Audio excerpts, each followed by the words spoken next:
I'm Dylan Black. The unreal James White is a mind reader. He's a mentalist. And he has a seminar coming up, and it's happening on May 8th. We have all the details right now with James White. It's good to have you here. Thanks for having me. I love you, man, but I'm always a bit creeped out because you do some serious things. The seance that you do as well. Woo, woo, woo. Yeah, everyone wants that seance. Like it sells out everywhere. Yeah. You're an incredible guy. How did you know that you had this special skill? How far back are you going in your life here? So I started doing this when I was 6 years old, and I think what it was basically profiling people. So if you can't connect to someone, you basically profile them, so you notice patterns on them. So for example, if they have a watch on their right hand, you know they're left-handed. Just little things, or if their belt buckle is more towards the right, they're right-handed. Huh. If their pocket for their dress shirt is open on this side, that means they're left-handed. It's just, you're looking for little things to figure out people. Okay, so sorry, that's what it means to be a mentalist then? Or what would you call that skill? I always call myself a mind reader, but I kind of keep it broad, and the reason for that is, you know, there's mediums, there's mentalists, there's all these different things. I don't want to really be put in a box, so I kind of just call myself whatever you guys want to call me. I don't really care because all my shows sell out. But yeah, but that's good. That's good, right? So right now you are actually doing a couple of incredible things. We'll lead up to the event, but you're actually training law enforcement right now? Yeah, so I train law enforcement and detectives on how to read people, on observation, on handwriting analysis, because I can tell with handwriting if someone's lying to you. So imagine during interrogations when you're reading everyone has to write a statement.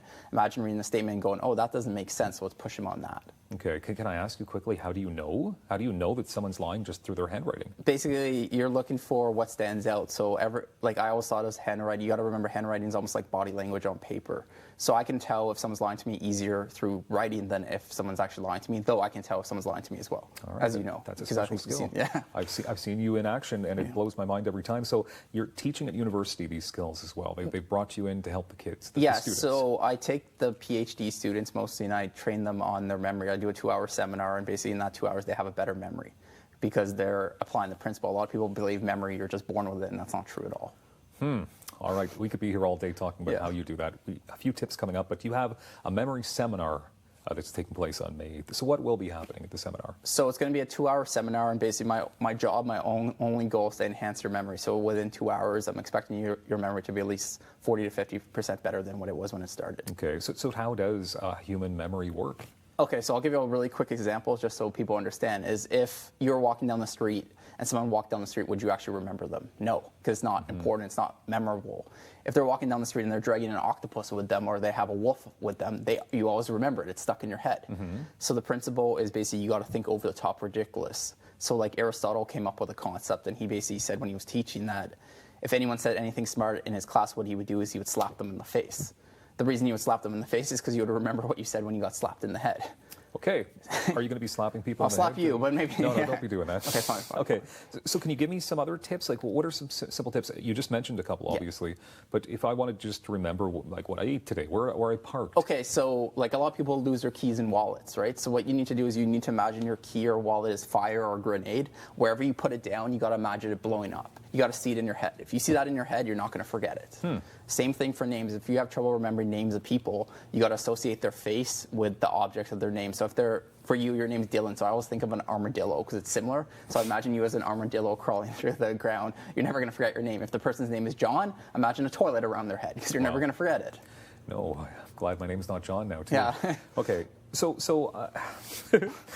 the focus on this then, this seminar is memory. So people think they're going to see you perform, doing something really creepy, seance-y, mind reading. Yeah, it's memory. Yeah, it's memory. And I've been really picky about this where the promotion stuff, it's like I think there's like 3 tickets left. Like there's not much left.